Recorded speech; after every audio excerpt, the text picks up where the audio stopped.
Hello दोस्तों, exploring education आपका स्वागत करता है करंट अफेयर्स के इस क्वेश्चन सीरीज में।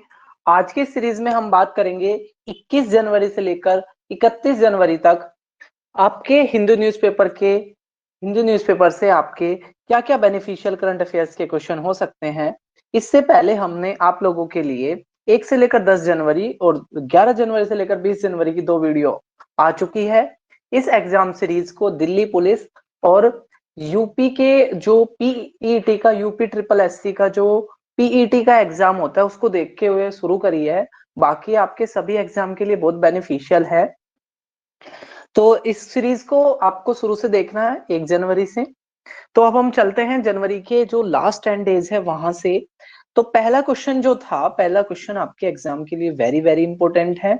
स्टैटिक जीके को आपको साथ में इसके लिखे चलना है, जो एक्स्ट्रा के क्वेश्चंस मैं आप लोगों को बताऊंगा। तो पहला क्वेश्चन क्या है कि मेकर ऑफ मॉडर्न कर्नाटका के आधुनिक कर्नाटका के मेकर किसको कहा जाता है? तो ये कहा जाता है विश्वेश्वरैया जी को। तो जो विश्वेश्वरैया जी है, ठीक है, वो जुड़े हुए हैं आपके साउथ से। उनके नाम पर 15 सितंबर को, ठीक है, इंजीनियर डे भी मनाया जाता है।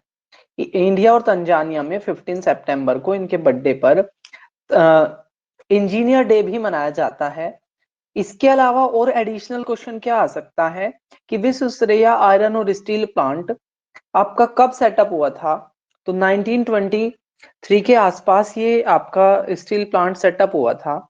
वो चीज आपने याद रखनी है। और एक्स्ट्रा के क्वेश्चन में आपने याद रखना है कि भाई कुरुवा आइलैंड जनवरी के मंथ में चर्चाओं में था। रिपन टी फैक्ट्री और पक्सीपालम बर्ड सेंचुरी, तीनों चीजें कहाँ हैं? मैं दोबारा से रिपीट कर देता हूं। इसमें कुरुवा आइलैंड आपके लिए वेरी इंपॉर्टेंट है। Kuruva island, Ripon tea factory, Pakshipalam bird sanctuary किस राज्य में है? तो केरल राज्य में ये है। इसके अलावा एक और एडिशनल क्वेश्चन जो जनवरी की न्यूज थी वो ये थी कि एक एक है आपका एयरक्राफ्ट रूल ऑफ 1937, जिसके तहत क्या है कि एयरक्राफ्ट के अंदर होने वाली गतिविधियों के लिए कौन रेस्पॉन्सिबल होगा? ड्राइवर रेस्पॉन्सिबल होगा। तो इसी तरह का एक केस था जिसमें रेस्पॉन्सिबल ड्राइवर को माना गया था। तो आपको याद रखना है, ये पॉइंटर बना के आपसे पूछ लेगा। तो एयरक्राफ्ट के अंदर होने वाली किसी भी मिस हैपनिंग के लिए उसका ड्राइवर रेस्पॉन्सिबल होता है। ये चीज आपने याद रखनी।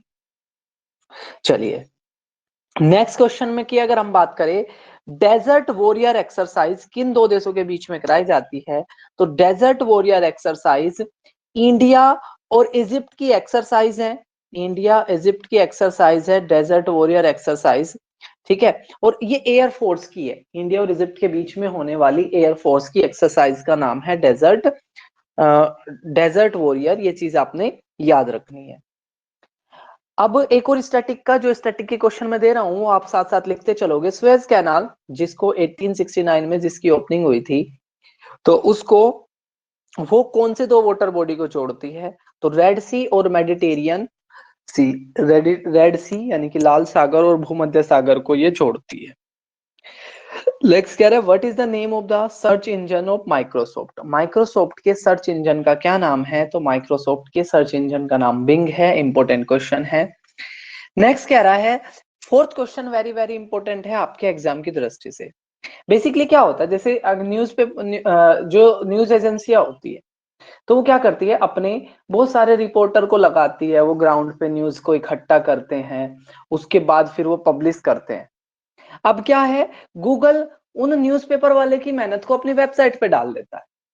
तो इसलिए क्या था, इसलिए ऑस्ट्रेलिया ये प्रेशराइज कर रहा था गूगल को कि आप न्यूज़पेपर से की न्यूज अपनी साइट पर डालते हो और लोग न्यूज़पेपर ना पढ़ के आपकी साइट को पढ़ने लग जाते हैं। तो आपको क्या करना चाहिए, न्यूज़पेपर को उनका शेयर देना चाहिए, उनके पैसे देने चाहिए। तो ये किस देश ने कंपलसरी कर दिया कि गूगल न्यूज़पेपर को पैसे देगा? तो ये कंपलसरी कर दिया ऑस्ट्रेलिया ने। ठीक है, चौथा क्वेश्चन वेरी वेरी इंपॉर्टेंट है, किस देश ने अपने यहां पर गूगल को फोर्स किया है पेमेंट करने को लेकर? तो ऑस्ट्रेलिया ने किया है। ऑस्ट्रेलिया से रिलेटेड आपने याद रखना है ऑस्ट्रेलिया की जो राजधानी है वो कैनबरा है। जनरली हमको लगता है पर्थ, सिडनी, मेलबर्न ये राजधानी होगी, लेकिन ये राजधानी नहीं है। ऑस्ट्रेलिया की राजधानी है कैनबरा। नेक्स्ट कह रहा है प्रोजेक्ट 75। देखो यहां से एक तो क्वेश्चन आ जाएगा आपका, प्रोजेक्ट 75 किससे जुड़ा हुआ है? तो प्रोजेक्ट 75 जुड़ा हुआ है भारत की सबमरीन के डेवलपमेंट को लेकर, जिसके तहत अभी हमने छठी अपनी सबमरीन ली है, छठी सबमरीन, जिसका नाम है आईएनएस वागसीर। ठीक है, आईएनएस वागसीर क्या है? छठी सबमरीन है। ठीक है, किसकी? आपकी भारत की।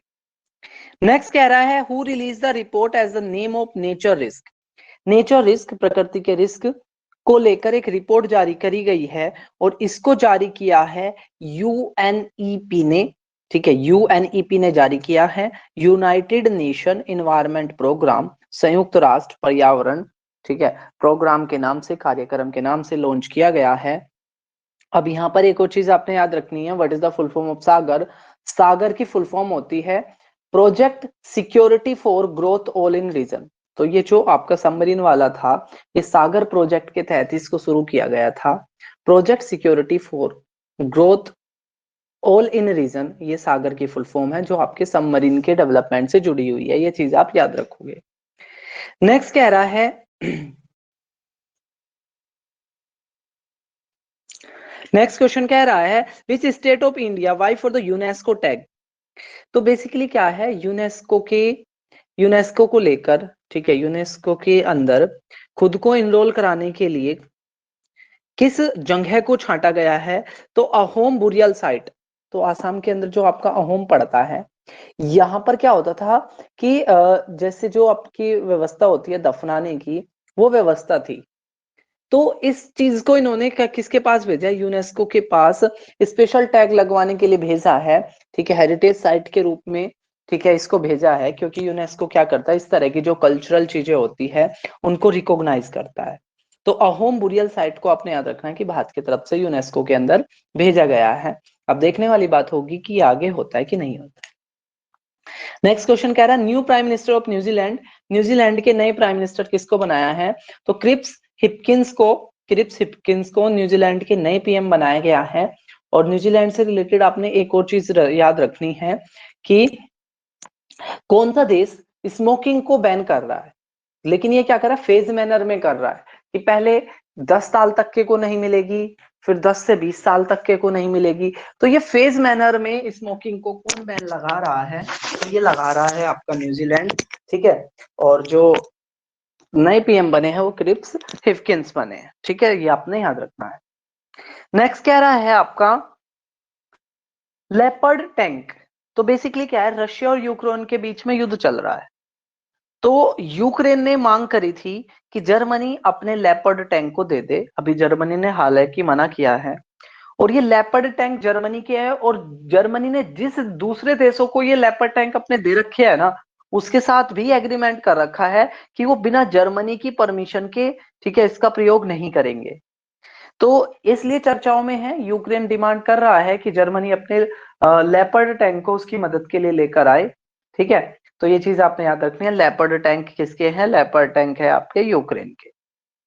अगला क्वेश्चन कह रहा है school of eminence project. School of eminence project नाम से, ठीक है, किस राज्य ने शुरू किया है? तो पंजाब राज्य ने शुरू किया है। ठीक है, स्कूल ऑफ एमिनेंस प्रोजेक्ट।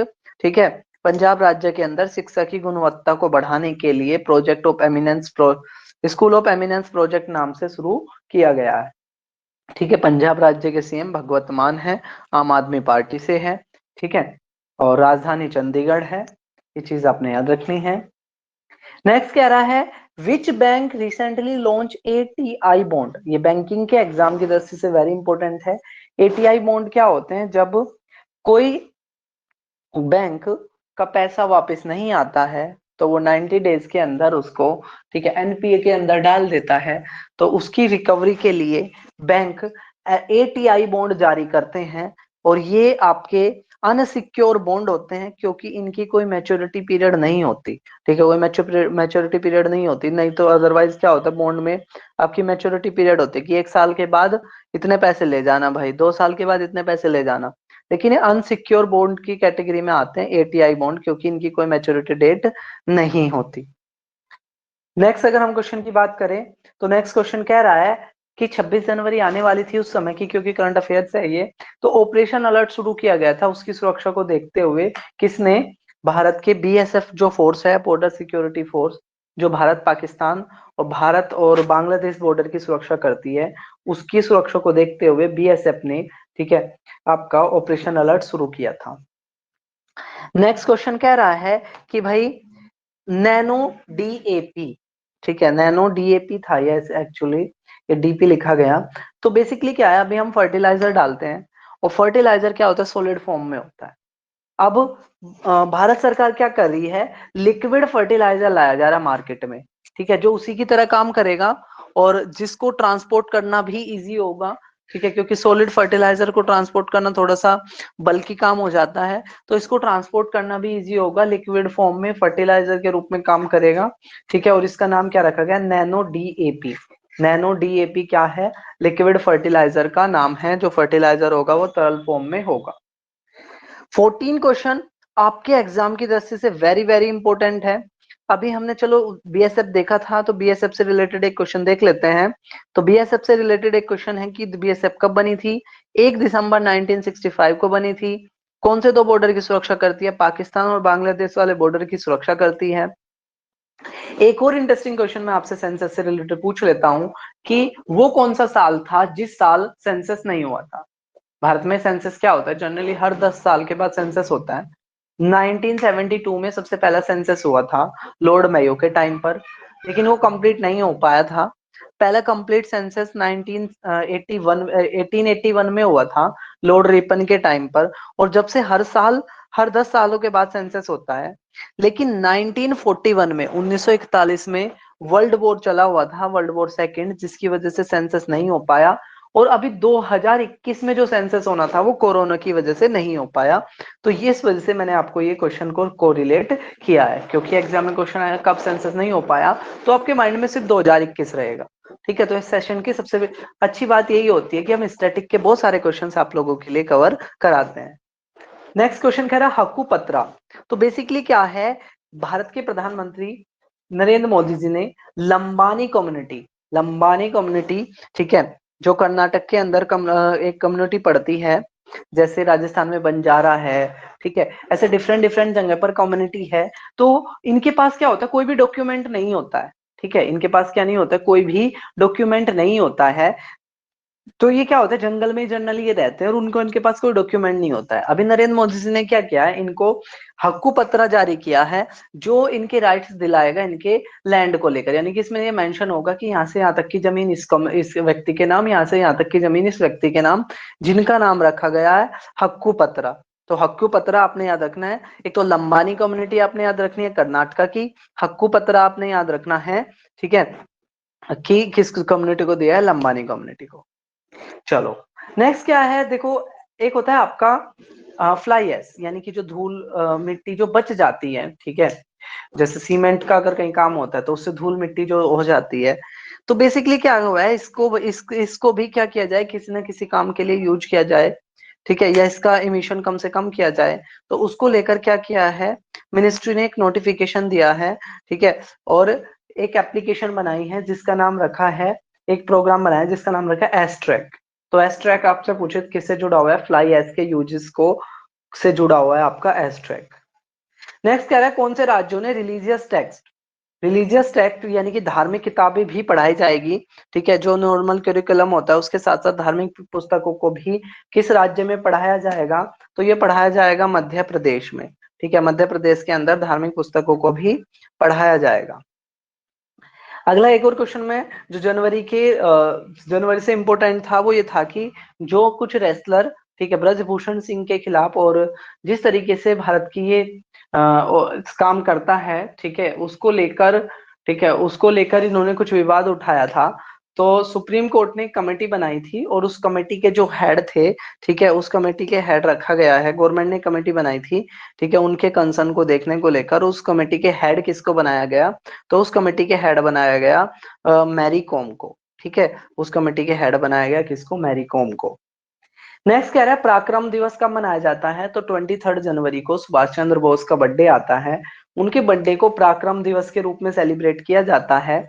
और उनकी एक पुस्तक है इंडियन स्ट्रगल, ठीक है, कई बार पूछ लेते हैं ये किसकी ऑटोबायोग्राफी है, इंडियन स्ट्रगल, तो सुभाष चंद्र बोस की ऑटोबायोग्राफी है। एक और जो कंफ्यूजिंग सा क्वेश्चन होता है वो होता है कि जो आजाद हिंद फौज बनाई थी, ठीक है, तो उसके फाउंडर कौन थे? तो बेसिकली सुभाष चंद्र उसके फाउंडर नहीं थे, ठीक है, उसके जो फाउंडर थे वो कैप्टन मोहन सिंह थे। इसके अलावा एक और आता है, सुभाष चंद्र ने जो अपनी पार्टी बनाई थी उसका क्या नाम था आईएनसी से अलग होकर? तो उसका नाम था फॉरवर्ड ब्लॉक, जो इंडिया में रहते हैं उन्होंने बनाई थी, ठीक है। चलो, इसके अलावा 1938 और 1939 दो जो सेशन थे, त्रिपुरा और हरिपुरी सेशन, उनके प्रेसिडेंट बने थे। लेकिन महात्मा गांधी पट्टाभी सीतारमन को बनाना चाहते थे, और इस वजह से इन्होंने महात्मा गांधी की नाराजगी को देखते हुए इन्होंने रिजाइन कर दिया था।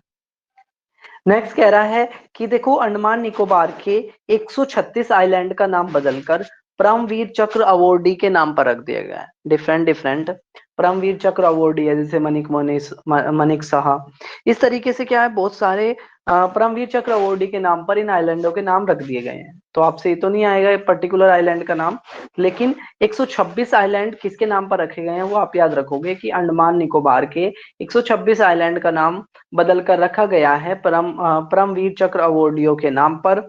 और अभी अगर हम बात करें, कुछ इंपोर्टेंट आप ये नोट डाउन कर लो। एक तो नील आइलैंड था जिसका नाम बदलकर शहीद आइलैंड रखा गया था। एक रोस आइलैंड था जिसका नाम सुभाष चंद्र बोस आइलैंड रखा गया था। एक हैवलॉक आइलैंड था जिसका नाम स्वराज आइलैंड रखा था। मैं दोबारा से रिपीट करता हूँ, ये चीज आपने नोट डाउन कर लेनी है। नेल आइलैंड का नाम बदलकर शहीद आइलैंड, बोस आइलैंड रोस आइलैंड का नाम बदलकर Subhash Chandra Bose island, Havelock island का नाम बदलकर स्वराज आइलैंड रखा गया था। नेक्स्ट कह रहा है, what is the name of first female contingent of the border security force on the occasion of Republic day? अब की बार के रिपब्लिक डे की एक खास बात ये होने वाली है कि अब की बार महिला कॉन्टिजेंट जो है, महिला दल भी क्या करेगा, इसको रिप्रेजेंट करेगा। अब महिला दल रिप्रेजेंट करेगा तो उसमें जो बीएसएफ की तरफ से जो जा रहा है, ठीक है, उसका नाम रहेगा कैमल, बीएसएफ का कैमल कॉन्टिजेंट, ठीक है, बीएसएल का कैमल कॉन्टिजेंट रहेगा, जिसको लीड कौन करेगी? महिलाएं करेगी। चलिए, नेक्स्ट अगर हम क्वेश्चन की बात करें तो नेक्स्ट क्वेश्चन कह रहा है कि इजराइल, नेक्स्ट क्वेश्चन कह रहा है where did Asian athletic championship 2023 held? ठीक है, एशियन एथलेटिक चैंपियनशिप अब की बार की कहाँ हुई है? थाईलैंड में, ठीक है। एशियन एथलेटिक चैंपियनशिप कहाँ हुई है 2023 की? ये हुई है थाईलैंड के अंदर। एशियन एथलेटिक चैंपियनशिप कहाँ हुई है 2023 की? थाईलैंड के अंदर। ये चीज आपने याद रखनी है। अगला क्वेश्चन 22 वेरी वेरी इंपॉर्टेंट है कि फर्स्ट एवर एक्सरसाइज, इजराइल और यूएस अब साथ आ रहे हैं, तो इन दोनों ने अभी एक एक्सरसाइज करी है जिसका नाम है जूनिफर। वेरी इंपॉर्टेंट क्वेश्चन है 22 आपके एग्जाम की दृष्टि से। इजराइल और यूएस के बीच होने वाली पहली जॉइंट एक्सरसाइज का नाम क्या है? जूनिफर।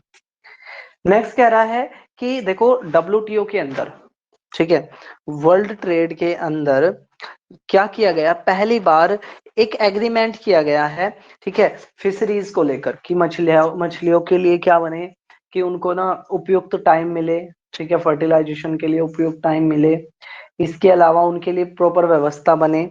इसको लेकर सस्टेनेबल फिशरीज को लेकर एक तरीके से हम कह सकते हैं, तो इस एग्रीमेंट पर साइन करने वाला पहला देश कौन सा बन गया है? तो स्विट्जरलैंड ने क्या किया है? सबसे पहले इस सस्टेनेबल फिशरीज के एग्रीमेंट पे क्या कर दिया है? साइन कर दिया है। तो किस देश ने किया है? स्विट्जरलैंड ने किया है, ठीक है। किस पर? डब्ल्यूटीओ के इस पर साइन कर दिया है, ठीक है। इसके अलावा और अगर हम बाकी चीज देख लेते हैं, नेक्स्ट क्वेश्चन कह रहा है, अच्छा हाँ, डब्ल्यूटीओ का हेडक्वार्टर कहाँ है? तो डब्ल्यूटीओ का हेडक्वार्टर है जिनेवा में। जिनेवा स्विट्जरलैंड में इसका हेडक्वार्टर है, और स्विट्जरलैंड ही पहला कंट्री बना है जिसने साइन कर। नेक्स्ट कह रहा है which country now become the export destination for India? तो भारत सबसे ज्यादा अपने एग्स को एक्सपोर्ट करता है किसमें? मलेशिया के अंदर, ठीक है। मलेशिया के अंदर सबसे ज्यादा एग को क्या करता है आपका भारत? एक्सपोर्ट करता है। मलेशिया की राजधानी क्या है आपकी? ठीक है, कोलालमपुर। इसके अलावा अगर हम बात करें यहाँ पर, इसके अलावा नेक्स्ट क्वेश्चन की बात करें तो नेक्स्ट क्वेश्चन कह रहा है अरावली सफारी पार्क, किस राज्य ने अरावली सफारी पार्क, ठीक है, लॉन्च किया है, बनाने के लेकर बोला है? तो अरावली सफारी पार्क बना रहा है हरियाणा, ठीक है। आप जानते होंगे जो अरावली पर्वत है वो ओल्ड फोल्ड माउंटेन वो होते हैं जब दो चट्टानें टकराती हैं, भारी चट्टानें नीचे बैठ जाती है, हल्की चट्टान ऊपर उड़ जाती है। तो उसी की वजह से अरावली माउंटेन का फॉर्मेशन हुई थी, जो आपका गुजरात, हरियाणा, राजस्थान, ठीक है, इन राज्यों में पड़ता है। और यहाँ पर अगर हम बात करें इसकी अरावली की, तो इसकी जो हाईएस्ट पीक है, गुरु शिखर इसकी हाईएस्ट पीक है, ठीक है, ये कई बार क्वेश्चन आ जाता है, ठीक है। 800 मीटर की गुरु शिखर जो है इसकी हाईएस्ट पीक है। एक स्टैटिक का क्वेश्चन आपको नोट डाउन करना है कि स्वामी सहजानंद सरस्वती, ठीक है, स्वामी सहजानंद सरस्वती जिन्होंने ऑल इंडिया किसान फेडरेशन, क्वेश्चन आता है कई बार कि ऑल इंडिया किसान फेडरेशन के फाउंडर कौन थे? तो स्वामी सहजानंद सरस्वती इसके फाउंडर थे। नेक्स्ट कह रहा है ISFFI, ठीक है, ISFFI, तो ये इंडियन साइंस को लेकर है, ठीक है। तो इसका ये जो हुआ है ये किस शहर में हुआ है? भोपाल के अंदर। ISFFI किस शहर में हुआ है? तो ये हुआ है भोपाल के अंदर। 27th क्वेश्चन से पहले एक दो स्टैटिक क्वेश्चन हम कर लेते हैं, ठीक है, क्योंकि 2 जनवरी के न्यूज में मनरेगा से रिलेटेड भी था। तो मनरेगा क्या है? मनरेगा की फुल फॉर्म है Mahatma Gandhi National Rural Employment Guarantee Act, यानी कि गांव में रहने वाले लोगों को 100 दिन का रोजगार मिलेगा अगर आप रजिस्ट्रेशन कर देते हो, और अगर आपको काम नहीं मिला तो सरकार आपको क्या देगी? कंपनसेशन देगी। सेंट्रल गवर्नमेंट की तरफ से ये फंड आता है। 2005 में मनरेगा एक्ट आया था, 2006 से ये लागू होना शुरू हुआ। और इसमें क्या होता है कि आपका 2006 से मनरेगा 2005 में आया था, 2006 से शुरू हुआ, 2009 में इसमें महात्मा गांधी वर्ड जोड़ा गया था। सबसे ज्यादा जो वेज रेट मिलते हैं वो हरियाणा के अंदर इसके अंदर मिलते हैं। अगर हम बात करें नेक्स्ट क्वेश्चन की, तो नेक्स्ट क्वेश्चन कह रहा है कि भाई कौन सी 2 डॉक्यूमेंट्री 80वें ऑस्कर अवार्ड के लिए भारत की तरफ से, ठीक है, नॉमिनेट हुई थी? तो 2 डॉक्यूमेंट्री थी जिसमें से एक सेलेक्ट हुई थी आगे, ऑल दैट ब्रीथ्स और एलिफेंट विस्पर, ठीक है, ऑल दैट ब्रीथ और एलिफेंट विस्पर नाम की 2 डॉक्यूमेंट्री नॉमिनेट हुई थी 80वें ऑस्कर अवार्ड के लिए। नेक्स्ट कह रहा है who is the writer of book never given inch, ठीक है, नेवर गिवन इंच बुक के राइटर कौन है? तो माइक पोम्पियो। माइक पोम्पियो क्या है? ठीक है, जो सेक्रेटरी भी है यूएसए के, ठीक है, उन्होंने एक बुक लिखी थी नेवर गिवन इंच, और जो बेसिकली आपकी भारत और जो आपकी जो पुलवामा अटैक हुआ था, ठीक है, उससे उसके इवेंट से जुड़ी हुई है आपकी है। फिर उसके बाद भारत ने एयर स्ट्राइक करी थी। तो उस समय पर उस समय यूएस के सेक्रेटरी थे माइक पोम्पियो, उन्होंने ना एक बुक लिखी हुई है जिसमें उस घटना का मेंशन है। तो ये बुक आपके एग्जाम के लिए बहुत चर्चित हो गई, तो इसलिए आपने याद रखना है नेवर गिवन इंच किसकी बुक है? तो नेवर गिवन इंच बुक है आपकी सेक्रेटरी ऑफ यूएसए की, सेक्रेटरी ऑफ यूएसए की माइक पोम्पियो की बुक है आपकी never given inch. Where did Shanghai corporation organisation, देखो संघाई कॉरपोरेशन ऑर्गेनाइजेशन जो है एससीओ, ठीक है, और इसकी फुल फॉर्म में आता आपका, ठीक है, संघाई है, लेकिन इसका जो हेडक्वार्टर है वो बीजिंग में है। 8 इसके मेंबर है, और इसकी जो फॉरेन सेक्रेटरी की अभी मीटिंग हुई है वो गोवा में हुई है। लेकिन अगर हम इसकी हेड ऑफ स्टेट की बात करें, तो इसके हेड ऑफ स्टेट की 2023 की जो मीटिंग होगी वो इंडिया में होगी। इससे पिछले साल का भी पूछ सकते हैं, तो इससे पिछले साल की एससीओ की, ठीक है, हेड ऑफ स्टेट की जो मीटिंग हुई थी वो उज्बेकिस्तान में हुई थी। अब की बार की इंडिया में हुई है। 8 इसके मेंबर है, बीजिंग में इसका हेडक्वार्टर है। इससे पहले अगर हम बात करें, हमने ऑस्कर से रिलेटेड कुछ चीजें देखी थी। तो बेसिकली अभी तक ऑस्कर के फाइनल में भारत से सिर्फ 2 मूवी अभी तक गई है, ठीक है, एक मदर इंडिया, और इसके अलावा नॉमिनेट हुई है फाइनल के लिए सलाम बॉम्बे और लगान, ठीक है। ये 3 चीज आपने याद रखनी है, मदर इंडिया, सलाम बॉम्बे और लगान। फाइनल तक मदर इंडिया पहुंची, और फाइनल के लिए नॉमिनेट जो हुई थी वो आपकी सलाम बॉम्बे और लगान, ठीक है। और 5 ऐसे व्यक्ति है अभी तक जिनको इंडिविजुअल ऑस्कर मिल चुका है, उसमें AR रहमान, गुलजार, ठीक है, इस तरह के 5 नाम हैं, वो चीजें आपने याद रखनी है, ठीक है। नेक्स्ट कह रहा है, नेक्स्ट क्वेश्चन कह रहा है आपका, who is appointed as a new CEO of Tata Trust. Tata Trust के जो नए सीईओ बने हैं वो सिद्धार्थ शर्मा बने हैं, आप जानते होंगे टाटा ट्रस्ट, ठीक है, बहुत ज्यादा फिलैंथ्रोपिक काम करता है, ठीक है, यानी कि भलाई के बहुत ज्यादा काम करता है, चैरिटी के बहुत ज्यादा काम करता है। अगर ये चैरिटी में अपना पैसा ना दे तो सबसे बड़ा बिजनेस हाउस बन सकता है, लेकिन ये पहले से ही इनका पार्ट रहा है। नेक्स्ट क्वेश्चन की अगर हम बात करें, global gender gap index, global gender gap index recently जारी हुआ था, जिसमें भारत की रैंक है 136, ठीक है, ग्लोबल जेंडर गैप इंडेक्स में भारत की रैंक 146 देशों में से 136 है, ये चीज आपने याद रखनी है। नेक्स्ट कह रहा है कितने पद्म अवार्ड अनाउंस किए गए, तो एक तो आपने सीक्वेंस याद रखनी है, भारत का सबसे बड़ा अवार्ड भारत रत्न होता है, उसके बाद आपका पद्म विभूषण, फिर पद्म भूषण, फिर पद्मश्री, तो इन तीनों को पद्म विभूषण, पद्म भूषण और पद्मश्री, इन तीनों को मिलकर पद्म अवार्ड कहा जाता है। तो एक तो क्वेश्चन ये पूछते हैं कि कितने पद्म अवार्ड मिले, तो इस साल 106 पद्म अवार्ड मिले, जिसमें से 6 को पद्म विभूषण मिला, 9 को पद्म भूषण मिला और 92 को पद्मश्री मिला। अब क्या है इसमें, जिनको पद्म विभूषण मिला है उनको आपने नाम याद रखना है, बीवी दोषी, जाकिर हुसैन, एसएम कृष्णा, दिलीप, ये दिलीप वर्ड है नॉट दिलील, दिलीप महालनोबिस, श्रीनिवास और मुलायम सिंह। मुलायम सिंह आपके पॉलिटिकल फील्ड से, श्रीनिवासन साइंस एंड टेक्नोलॉजी से, दिलीप महालनोबिस हेल्थ से, जो आपका ओआरएस सिस्टम है ये उससे जुड़े हुए व्यक्ति है, और 1971 में, ठीक है, यूएसए से भारत शिफ्ट हो गए थे कि भारत में ही मुझे सर्व करना है, डॉक्टर थे ये, ठीक है। जाकिर हुसैन तबले से जुड़े हुए हैं, ये चीज आपको पता ही होगी। इसके अलावा अब हम बढ़ते हैं अपने नेक्स्ट क्वेश्चन की तरफ। नेक्स्ट क्वेश्चन कह रहा है कि गवर्नमेंट ने एक नई स्कीम शुरू करी है।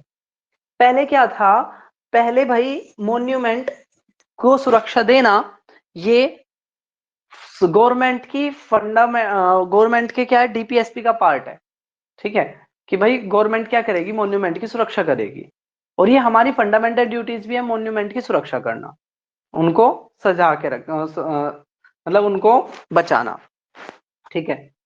अब क्या है कि पहले क्या था, सरकार ही इसको करती थी, फिर सरकार ने क्या किया कि पीएसयू के तहत ही प्राइवेट सेक्टर को जारी कर दिया था, जिसका नाम दिया गया था अडॉप्टेड हेरिटेज स्कीम, जिसके तहत पीएसयू ही क्या करती थी, सुरक्षा करती थी, लेकिन कुछ प्राइवेट लोगों को दे दिया था।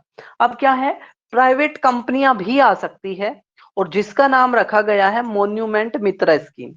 तो मॉन्यूमेंट मित्र स्कीम किससे जुड़ी हुई है कि प्राइवेट सेक्टर के लोग भी क्या करेंगे, अब मॉन्यूमेंट जैसे लाल किला हो गया, इंडिया गेट हो गया, ठीक है, इनकी सुरक्षा में वो इन्वॉल्व हो सकते हैं। नेक्स्ट अगर हम क्वेश्चन की बात करें तो वो कह रहा है men's cricketer of the year, तो ओडीआई के men's cricketer of the year के रूप में अब की बार सूर्य कुमार यादव भारत की तरफ से, और वुमेन में मैग्रेट, ठीक है, वुमेन के अंदर मैग्रेट जो ऑस्ट्रेलिया से है, उनको सिलेक्ट किया गया आईसीसी, ठीक है, क्रिकेटर ऑफ ईयर के अवार्ड से। नेक्स्ट कह रहा है ओएनजीसी के सीईओ कौन बने हैं, तो ओएनजीसी के सीईओ बने हैं आपके अरुण कुमार, ठीक है, अरुण कुमार क्या बने हैं, ओएनजीसी के नए सीईओ बने हैं। ओएनजीसी पब्लिक सेक्टर की यूनिट है, महारत्न कंपनी है, इसका हेडक्वार्टर है। चलो अब हम बढ़ते हैं अपने नेक्स्ट क्वेश्चन की तरफ। तो नेक्स्ट क्वेश्चन कह रहा है कि what is the name of India's own operating system. तो बेसिकली क्या है, हम अभी दूसरों के ऑपरेटिंग सिस्टम पे काम करते हैं, और उस ऑपरेटिंग सिस्टम में क्या होता है कि जैसे एंड्रॉइड है, ठीक है, एप्पल का अपना है, तो वो क्या करते हैं, खुद के ही इनबिल्ड ऐप डाल देते हैं, ठीक है, और फिर उनको यूज करना आपका कंपलसरी हो जाता है, क्योंकि उनको आपको फोन में से डिलीट भी नहीं कर सकते। तो भारत क्या कर रहा है, अपना ऑपरेटिंग सिस्टम बना रहा है, इंपोर्टेंट क्वेश्चन है, और ठीक है, भार ओएस जिसका क्या है आपका ऑपरेटिंग सिस्टम है, ठीक है, भार से भारत, ओएस से ऑपरेटिंग सिस्टम, तो भारत है भारत के ऑपरेटिंग सिस्टम का नाम है, ठीक है। इसके अलावा अगर हम बात करें नेशनल टूरिज्म डे, तो नेशनल टूरिज्म डे मनाया जाता है 25 जनवरी को। अब 38 क्वेश्चन वेरी इंपॉर्टेंट है, एक प्लांट है सैंकी सागर प्लांट, और इसने क्या कर दिया, मध्य प्रदेश के अंदर एक नदी को सुखा दिया है इस प्लांट की वजह से, इस प्लांट की हरकतों की वजह से। ठीक है, क्या हो गया, एक प्लांट, एक ना लेक सूख गई है। तो ये चीज ना थोड़ी सी चर्चाओं में है, तो इसलिए आपने याद रखना सैंकी सागर प्लांट किस राज्य से जुड़ा हुआ है, तो ये जुड़ा हुआ है मध्य प्रदेश से। चलिए अगला क्वेश्चन, अगेन वेरी इंपॉर्टेंट।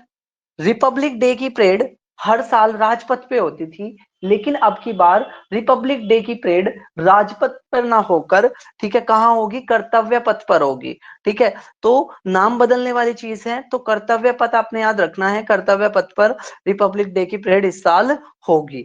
ठीक है, वो चीज आपने याद रखनी है। और इस साल की थीम क्या है, Indian women empowerment and indigenous weapon. एक तो अब की बार जितने भी हथियारों की शोकेस होगी वो सारे इंडियन होंगे। ठीक है, हमने ब्रिटिश काल के और जो बाकी थे वो चीजें हटा दी है।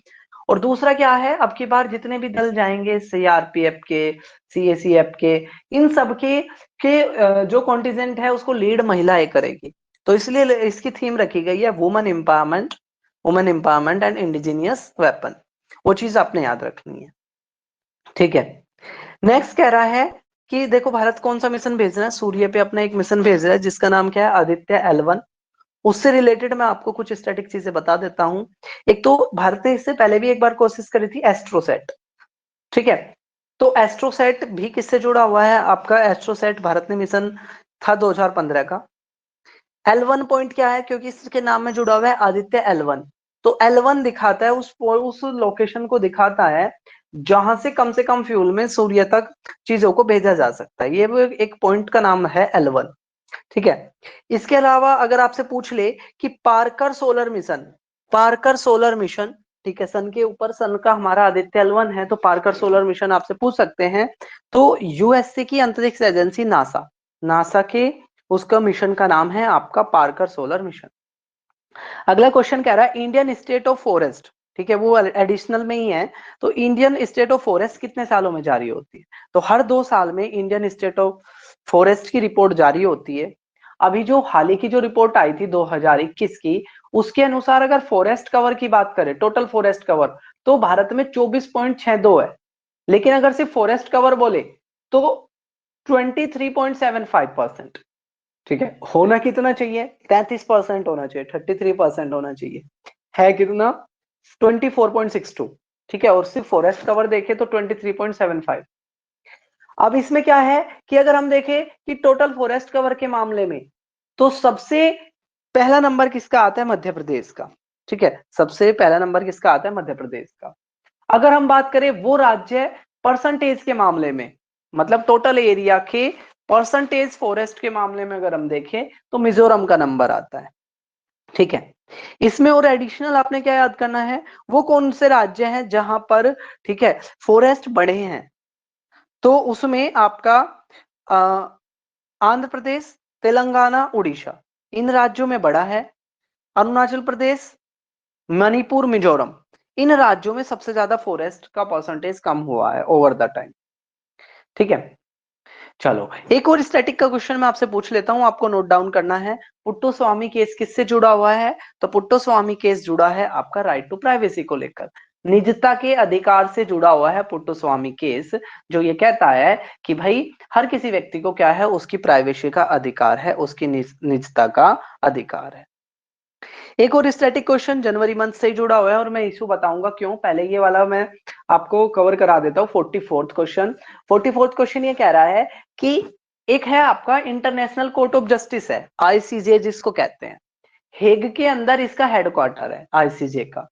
ठीक है, हेग नीदरलैंड में आईसीजे का हेडक्वार्टर है, और वहां पर भारत के खिलाफ पाकिस्तान चला गया, किस चीज को लेकर, 2 डैम के विरोध में। कौन कौन से 2 डैम, किशन गंगा डैम और Ratle dam. Kishanganga dam Kishanganga river पर है, जबकि रैटल डैम चेनाब रिवर पर है। तो इन 2 डैम के विरोध में, ठीक है, पाकिस्तान आईसीजे में चला गया भारत के खिलाफ। कौन कौन से 2 डैम है, किशन गंगा डैम है और रैटल डैम है। ठीक है, दोनों हाइड्रो इलेक्ट्रिक डैम है। ठीक है, अब इसके अलावा अगर हम बात करें, तो ये जुड़ा हुआ है मैटर आपका किससे, इंडस वाटर ट्रीटी से जुड़ा हुआ है। ठीक है, सिंधु नदी के जल के बंटवारे से जुड़ा हुआ है, जिसमें क्या था, ये आपका 19 सितंबर 1960 को, ठीक है, 19 सितंबर 1960 को, ठीक है, आपकी सिंधु जल संधि पर समझौता हुआ था। भारत के पाकिस्तान के अयूब खान और भारत के नेहरू जी के बीच में। मीडिएटर इसमें वर्ल्ड बैंक था, वर्ल्ड बैंक के मीडिएटर से मीडिएशन से आपका इंडस वाटर ट्रीटी हुई थी, सिंधु जल समझौता हुआ था। इसमें डिसाइड ये हुआ था, सिंधु की ऊपर की 3 जो नदी है, 3 सहायक नदी है, उनका 80% वाटर पाकिस्तान यूज करेगा, 20% हम करेंगे। और जो नीचे की 3 है, रावी, व्यास, सतलुज, इन तीनों नदी का, ठीक है, 80% हम यूज करेंगे, 20% पाकिस्तान यूज करेगा। तो ये इसमें तय हुआ था। अब आईसीजे में भारत के इन 2 डैमों के कंस्ट्रक्शन को लेकर एक किशन गंगा, ठीक है, हाइड्रो प्रोजेक्ट जो किशन गंगा रिवर पर है, एक रेटल हाइड्रो प्रोजेक्ट जो आपका चेनाब नदी पर है। तो ये दोनों डैम भी इंपॉर्टेंट है, रेटल डैम चेनाब नदी पर, Kishan Ganga dam Kishanganga river पर। ये चीज आपने याद रखनी है। नेक्स्ट क्वेश्चन पे अगर हम बढ़ते हैं, तो नेक्स्ट क्वेश्चन कह रहा है, देखो भारत में क्या था, 1948 में लास्ट चीता दिखा था, ठीक है, और 1952 में अपने यहाँ पर हमने चीते को विलुप्त घोषित कर दिया था, ठीक है। और भारत के साथ साथ 14 देश दुनिया के ऐसे हैं जहां से ये जो चीता है ये विलुप्त हो चुका है, ठीक है। लास्ट चीता 1948 में कोरिया डिस्ट्रिक्ट ऑफ छत्तीसगढ़ में देखा गया था। इसके बाद अगर हम बात करें तो हमने क्या किया था कि प्रोजेक्ट चीते के तहत, ठीक है, हमने अगले 10 साल तक चीते की संख्या को बढ़ाने के लिए, ठीक है, अपने अगले 10 सालों में चीते की संख्या बाद में बढ़ जाए, 50+ हो जाए, इसके लिए हमने प्रोजेक्ट चीता चलाया था। और उसके तहत हमने क्या किया, सबसे पहले नामीबिया से 8 चीते लेकर आए, ठीक है, और उसको हमने क्या किया, उसको हमने Kuno national park of Madhya Pradesh में लेकर आए, ठीक है। फिर फरवरी 2023 में, ठीक है, वो तो सितंबर नवंबर 2022 में लेकर आए थे 8, 12 चीते और हम लेकर आए। अब की बार हम दक्षिण अफ्रीका से लेकर आए, ठीक है, 12 चीते, और उसको भी हमने कूनो नेशनल पार्क जो मध्य प्रदेश में पड़ता है वहां पर हमने रखा। अब इशू क्या है, इशू ये है कि भाई इनमें से कुछ चीतों की अभी क्या हो रही है, डेथ हो रही है। वो आगे एक हम एक साइंस का टर्म है, उससे देखेंगे 48 क्वेश्चन में, तब मैं आपको बताऊंगा, ठीक है। तो ये चीजें आपकी इंपॉर्टेंट है, और यहाँ पे मैंने 2 चीजें डाल दी है, एक IUCN, ठीक है, जो आपका ना कैटेगरी बनाता है, ठीक है, यानी कि जो संकटग्रस्त प्रजातियां हैं उनके लिए अवेयरनेस बढ़ाई जाए, तो इसको लेकर ये कैटेगरी बनाता है। तो IUCN के अंदर चीता जो है वो वनरेबल कैटेगरी में आता है, जबकि Asiatic cheetah critically endangered category में आता है। एशियाटिक चीता आता है क्रिटिकली एंडेंजर्ड में, और चीता आता है वनरेबल में। अगला क्वेश्चन कह रहा है होलोकास्ट मेमोरियल डे। तो होलोकास्ट मेमोरियल डे, होलोकास्ट जो जर्मनी ने, ठीक है, जब हिटलर के शासन के दौरान उन्होंने क्या किया था, यहूदियों को, बहुत सारे यहूदियों को मरवा दिया था, ठीक है, जिसको नाम उन्होंने कंप्लीट सॉल्यूशन दिया था, ठीक है। उनका कहना था कि जो माइनॉरिटी है वो रहने लायक नहीं है, जो हैंडीकैप है वो रहने लायक नहीं है, जो बूढ़े हैं वो रहने लायक नहीं है। तो इन्होंने क्या कहता है, उनको ना चैम्बर हाउस में डाल दिया था, और जहां पर उनकी डेथ हो गई थी।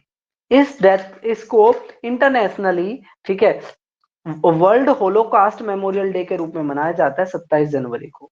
और इसकी जो थीम है वो है होम और बिलोंगिंग। होम और बिलोंगिंग थीम है होलोकास्ट मेमोरियल डे की, जो 27 जनवरी को मनाया जाता है। अगला क्वेश्चन है कि भाई कौन सी कंपनी का FPO जारी हुआ है। देखो, जब किसी कंपनी को पहली बार पब्लिक के लिए लाया जाता है, उसकी ओनरशिप को, उसके अंदर मालिकाने हक को जब पब्लिक के लिए लाया जाता है, उसे IPO कहते हैं, इनिशियल पब्लिक ऑफरिंग, यानी कि पहली बार पब्लिक को उस कंपनी के शेयर बेचे गए, वो IPO कहलाता है। और अगर उसी चीज को दोबारा लाया जाए, वो FPO कहलाता है, फर्दर पब्लिक ऑफरिंग या फॉलो ऑन पब्लिक ऑफरिंग। तो अभी क्या है, अडानी जो एंटरप्राइजेस है उसका FPO जारी हुआ है। 48 क्वेश्चन उसी क्वेश्चन से जुड़ा है जो मैंने आपको बताया था, ठीक है। और क्वेश्चन क्या है आपका, क्वेश्चन है कि हेपेटोरेनल इन्फेक्शन क्या होता है। तो हेपेटोरेनल इन्फेक्शन क्या है, जब आपका लीवर काम करना बंद कर दे तो किडनी पे प्रेशर आ जाता है, और जब किडनी पे प्रेशर आ जाए तो किडनी खराब हो जाती है। तो वही दिक्कत हुई है, जो चीते हम लेकर आए थे अफ्रीका से, उसमें से एक चीते की किडनी खराब हो गई है, हेपेटोरेनियल इन्फेक्शन से वो ग्रसित है। ठीक है, तो ये चीज आपने साइंटिफिक टर्म डाल के आपसे पूछ लेगा, हेपेटोरेनियल इन्फेक्शन से एक साइड लिखा रहेगा और दूसरी साइड टारगेट ऑर्गन लिखे रहेगा, तो आपने किडनी को मार्क करना है। अगला कह रहा है ऑस्ट्रेलियन ओपन, आप जानते होंगे साल के 4 टेनिस के 4 ग्रैंड स्लैम होते हैं। साल का सबसे पहला होता है ऑस्ट्रेलियन, जो हार्ड कोर्ट पर खेला जाता है। दूसरा होता है फ्रेंच ओपन, जो क्ले कोर्ट पर खेला जाता है। तीसरा होता है विंबलडन, जो ग्रास कोर्ट पर खेला जाता है, घास भूमि पर। और चौथा होता है यूएसए, जो हार्ड कोर्ट पर खेला जाता है। यानी कि पहला हार्ड कोर्ट पर खेला जाता है और लास्ट वाला हार्ड कोर्ट पर खेला जाता है। अब इसका साल का जो सबसे पहला टूर्नामेंट है वो हो चुका है, ऑस्ट्रेलियन ओपन। और जोकोविच ने मेल में और एरेना सबेलेंका ने जीत लिया है, किसमें, फीमेल में। ठीक है, और इसी के साथ ग्रैंड स्लैम जीतने में जोकोविच ने राफेल नडाल को के इक्वल पहुंच गए हैं। राफेल नडाल के 22 ग्रैंड स्लैम है और अब जोकोविच के भी कितने हो गए हैं, आपके 22 ग्रैंड स्लैम हो गए हैं। ठीक है, ये चीज आपने याद रखनी है। 93rd क्वेश्चन कह रहा है पहली बार, sorry 50 question very very important है। पहली बार अंडर 19 का T20 का वर्ल्ड कप हुआ। ठीक है, अंडर 19 का वुमेन का T20 का वर्ल्ड कप हुआ, जिसको भारत ने इंग्लैंड को हराकर, ठीक है, जीत लिया है। तो पहला under 19 T20 women world cup, ठीक है, किसने जीत लिया है, इंडिया ने। किसको हराकर, इंग्लैंड को हराकर। अगला कह रहा है winner of hockey world cup. Hockey world cup हुआ जिसको जर्मनी ने जीत लिया है बेल्जियम को हराकर। जर्मनी ने बेल्जियम को हराकर हॉकी का वर्ल्ड कप जीत लिया है, ये चीज आपने याद रखनी है। 52 question is again very important. ठीक है, और हॉकी से रिलेटेड आपको ना बहुत सारी चीजें ध्यान रखनी है। मैक्सिमम टाइटल हॉकी में अभी तक किसने जीता है, तो मैक्सिमम वर्ल्ड कप अभी तक पाकिस्तान ने जीते हैं, ये चीज आपने याद रखनी है। भारत ने क्या कभी हॉकी का टूर्नामेंट होस्ट किया, तो देखो एक तो अब की बार होस्ट किया, ठीक है, भुवनेश्वर के अंदर उड़ीसा में। इससे पहले 1982 में, 1982 के अंदर भारत पहले भी क्या कर चुका है, हॉकी के वर्ल्ड कप को आयोजित करा चुका है। ठीक है, क्या भारत ने जीता है क्या, तो हॉकी का वर्ल्ड कप आज तक भारत ने एक बार जीता 1975 में, ये चीज आपने याद रखनी है। नेक्स्ट अगर हम बात करें मुगल गार्डन, तो राष्ट्रपति भवन के अंदर जो आपका मुगल गार्डन है उसका नाम बदल कर रख दिया है, क्योंकि हम आजादी का अमृत महोत्सव मना रहे हैं। तो मुगल गार्डन जो नाम था उसको बदल कर रख दिया है अमृत उद्यान। ठीक है, उसका नाम बदल कर रख दिया गया है अमृत उद्यान। इसी तरीके से एक और नाम बदला गया है, होशंगाबाद रेलवे स्टेशन जो मध्य प्रदेश में पड़ता है, उसका नाम बदल कर रख दिया गया है नर्मदापुरम। तो होशंगाबाद का नया नाम नर्मदापुरम, और मुगल गार्डन जो थे आपके राष्ट्रपति भवन में, उनका नाम रखा गया अमृत उद्यान। चलिए, नेक्स्ट क्वेश्चन कह रहा है कि कहां पर, ठीक है, कहां पर आपके 92 तो नेस्ट और 250 फॉसिलाइज्ड एग मिले हैं, किसके, डायनासोर के। ठीक है, डायनासोर के 92 नेस्ट और 250 फॉसिलाइज्ड एग मिले हैं, तो ये मिले हैं आपके जबलपुर नर्मदा मध्य प्रदेश में। ठीक है, नर्मदा वैली मध्य प्रदेश के अंदर 92 डायनासोर के क्या मिले हैं, आपके फॉसिलाइज एग मिले हैं। अगर हम डायनासोर की बात करें तो डायनासोर के अंदर जो सबसे बड़े डायनासोर थे उनका नाम टाइटानोसोरस था। तो टाइटानोसोरस के फॉसिलाइज एग अभी मिले हैं बेसिकली। और डायनासोर जो पहला डायनासोर दिखा गया था वो ट्राइसिक एज में दिखा गया था, लेकिन जॉइंट डायनासोर यानी कि बड़े बड़े जो डायनासोर दिखे थे वो आपके जुरासिक एज में दिखे थे। और डायनासोर के खत्म होने का दोनों बार कारण ये माना जाता है कि एस्ट्रॉइड आया था, ठीक है, जिसकी वजह से क्या हो गए, खत्म हो गए। नेक्स्ट अगर हम क्वेश्चन की बात करें, क्वेश्चन नंबर 50 ये कह रहा है, तो देखो आईआईटी दिल्ली, आईआईटी कानपुर, ठीक है, और निसाइड नाम की एक संस्था है, इन 2 3 4 संस्थाओं ने मिलकर क्या किया है, एक ऐप लॉन्च किया है, आर आसमान। और इस आर आसमान क्या करेगा, दिल्ली के अंदर पोल्यूशन के कारण को बताएगा। अभी क्या होता है, सेंट्रल गवर्नमेंट दिल्ली गवर्नमेंट को ब्लेम कर देती है, दिल्ली गवर्नमेंट, ठीक है, फसलों की जो पुराली होती है उनकी कटाई को रेस्पॉन्सिबल कर देती है, कुछ लोग ट्रैफिक को रेस्पॉन्सिबल बता देते हैं। तो ये आर आसमान क्या करेगा, आर आसमान ऐप आपको ये बताता रहेगा कि आज के दिन के पॉल्यूशन में इतना परसेंट शेयर इसका है, इतना परसेंट शेयर इसका है, इतना परसेंट इसका शेयर है। ठीक है, तो आर आसमान क्या है, एक आपका ऐप है जिसको दिल्ली गवर्नमेंट ने लॉन्च किया है, और कारण क्या बताएगा, ये पॉल्यूशन के कारण बताएगा। ठीक है, कि कोई भी पॉल्यूशन आपका किस वजह से हो रहा है ये आपको बताएगा। चलिए नेक्स्ट कह रहा है कि जो अब की बार की 26 जनवरी की जो परेड हुई, इसमें सबसे अच्छी झांकी किसकी रही। तो इसमें जो सबसे अच्छी झांकी रही वो रही उत्तराखंड की, फिर महाराष्ट्र, फिर उत्तर प्रदेश। ठीक है, सबसे अच्छी झांकी रही उत्तराखंड, फिर महाराष्ट्र, फिर उत्तर प्रदेश। अगर हम बाकी चीज की बात करें तो जैसे आपकी जो फोर्सेस होती है, फोर्सेस के अंदर सबसे अच्छी किसकी रही, तो सबसे अच्छी रही CACF की। ठीक है, CACF की सबसे अच्छी झांकी रही। अगर हम मिनिस्ट्री में बात करें तो मिनिस्ट्री के अंदर ministry of education, ministry of education की तरफ से जो एकलव्य मॉडल स्कूल है उसकी झांकी निकाली गई थी। ठीक है, तो अगर राज्य में पूछे तो उत्तराखंड, मिनिस्ट्री में पूछे तो मिनिस्ट्री ऑफ एजुकेशन, और फोर्सेस में पूछे तो CACF। ठीक है, अगर फोर्सेस में पूछे तो CACF की झांकी सबसे बेस्ट रही। 30 जनवरी की बात करें तो आप जानते होंगे 30 जनवरी को क्या मनाया जाता है, तो 30 जनवरी को मनाया जाता है आपका शहीद दिवस, क्योंकि नाथूराम गोडसे ने गोली मार दी थी किसको, ठीक है, महात्मा गांधी को। महात्मा गांधी जी से रिलेटेड आपने याद रखना है, एक तो अफ्रीका के अंदर रहते हुए इन्होंने कौन सी संस्था बनाई थी, तो इंडियन नेशनल कांग्रेस बनाई थी। सत्याग्रह का पहला प्रयोग कहाँ किया गया था, तो अफ्रीका के अंदर किया गया था। ठीक है, भारत कब लौट कर आए थे, 9 जनवरी 1915 को आए थे। उस दिन को किस रूप में मनाते हैं, NRI डे के रूप में मनाते हैं। इनकी ऑटोबायोग्राफी का क्या नाम है, माई एक्सपेरिमेंट विद ट्रूथ। ठीक है, माई एक्सपेरिमेंट विद ट्रूथ इनकी ऑटोबायोग्राफी का नाम है। भारत में आने के बाद सबसे पहला कौन सा आंदोलन इन्होंने चलाया था, तो चंपारण मूवमेंट चलाई थी।